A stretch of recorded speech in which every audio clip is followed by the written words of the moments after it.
બાપુ, એક સુંદર મજાનો જાણવા જેવો પ્રસંગ છે અને આ પ્રસંગનું શીર્ષક છે સાદગી ભર્યું જીવન. આ કથા ભારતના રેલવે મંત્રી લાલ બહાદુર શાસ્ત્રી અને એની માતાની છે.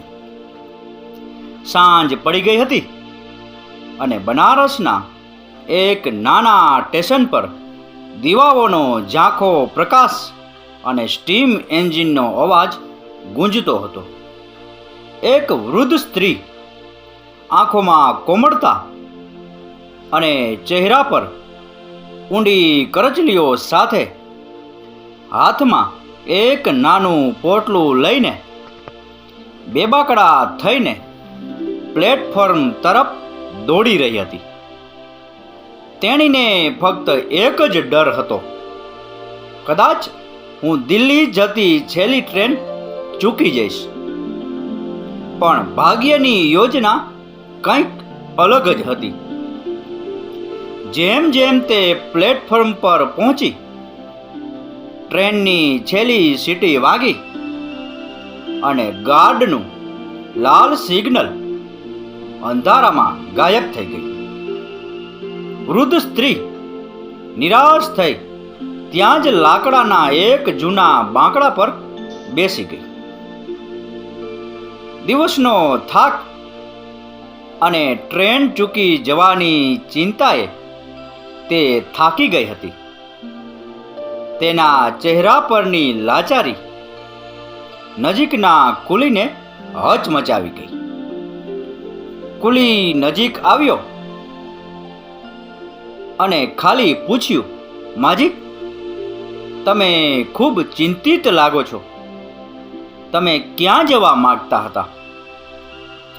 સ્ત્રીએ ઊંડો શ્વાસ લીધો અને કહ્યું, દીકરા, મારે મારા લાલને મળવા દિલ્હી જવાનું હતું. મેં સાંભળ્યું છે કે આ આજની છેલ્લી ટ્રેન હતી. કુલીએ સહાનુભૂતિ દર્શાવી અને કહ્યું, હા માં, તમને કાલે સવારે જ ટ્રેન મળશે. પણ ચિંતા કરશો નહીં. જો તમારું ઘર દૂર છે તો હું તમને અહીં પ્રતીક્ષાલય રૂમમાં રહેવાની વ્યવસ્થા કરી આપીશ અને તમને જમવાનું પણ મળશે. તમારો દીકરો દિલ્હીમાં શું કરે છે? શું તે ત્યાં મજૂરી કરે છે? માતાની આંખોમાં ચમક આવી ગઈ અને તેણે ખૂબ ગર્વથી કહ્યું, ના દીકરા, મારો લાલ રેલવે વિભાગમાં કામ કરે છે. કુલી ઉત્સાહિત થઈ ગયો. વાહ, તો પછી તમારે ચિંતા કરવાની જરૂર નથી. ફક્ત તમારા દીકરાનું નામ જણાવો અને જો શક્ય હોય તો હું એક ટેલિગ્રામ મોકલીશ અને તેને તમારી સાથે વાત કરાવવાનો પ્રયાસ કરીશ. માતાએ નિર્દોષતાથી જવાબ આપ્યો, હું તેને ઘરે લાલ કહીને બોલાવું છું, પણ દુનિયા તેમને લાલ બહાદુર શાસ્ત્રી કહે છે. આ નામ સાંભળતા જ કુલીના હાથ પગ ધ્રુજી ગયા. તેના પગ નીચેની જમીન સરકી ગઈ. જેને તે એક સામાન્ય વૃદ્ધ સ્ત્રી માનતો હતો, તે બીજું કોઈ નહીં પણ ભારતના રેલવે મંત્રીની પૂજ્ય માતા હતી. કુલી એક પણ શબ્દ બોલ્યા વગર સ્ટેશન માસ્તરની ઓફિસ તરફ દોડી ગયો અને હાંફતા હાંફતા બોલ્યો, સાહેબ, કંઈક અજુગતું થયું છે. બહાર બાંકડા પર બેઠેલી મહિલા આપણા મંત્રી શાસ્ત્રીજીની માતા છે. સ્ટેશન માસ્તર પોતાની ખુરચી પરથી કૂદી પડ્યા. ટેલિગ્રામ દ્વારા ઝડપથી સંદેશાઓ મોકલવામાં આવ્યા.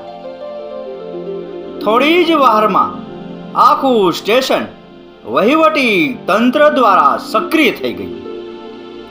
સ્ટેશન માસ્તર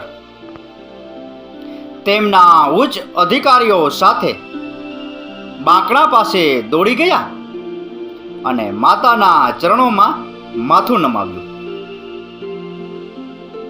સ્ટેશન માસ્તરે આશ્ચર્ય સાથે પૂછ્યું, માતા, શાસ્ત્રીજીએ તમને ક્યારેય કહ્યું ન હતું કે તેઓ રેલવેમાં કયા પદ પર છે? માતાએ સરળ શબ્દોમાં કહ્યું હતું ને દીકરા, તેણે કહ્યું હતું.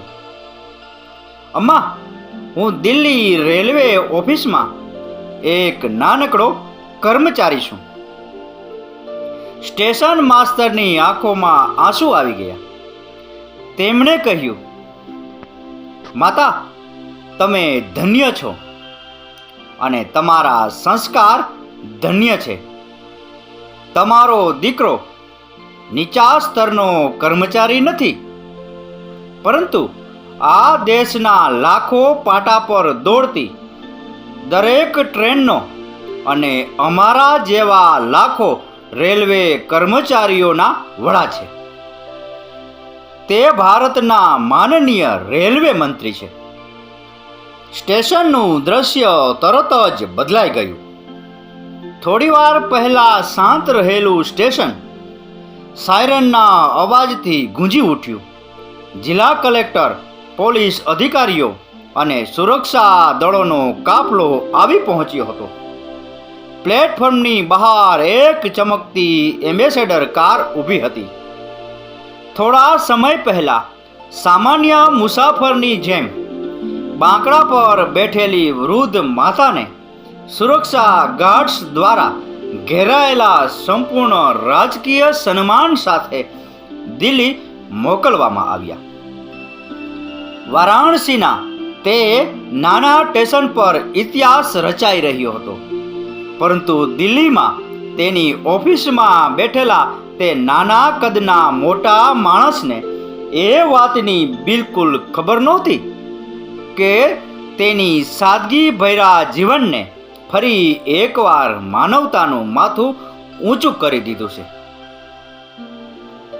આજે જ્યારે નીચા હોદ્દા પર બેઠેલા લોકો પણ પોતાનો પ્રભાવ બતાવતા હોય છે, ત્યારે એક રેલવે મંત્રીની માતા ટ્રેન રવાના થઈ ત્યારે સામાન્ય મુસાફરની જેમ બાંકડા પર બેઠી હતી.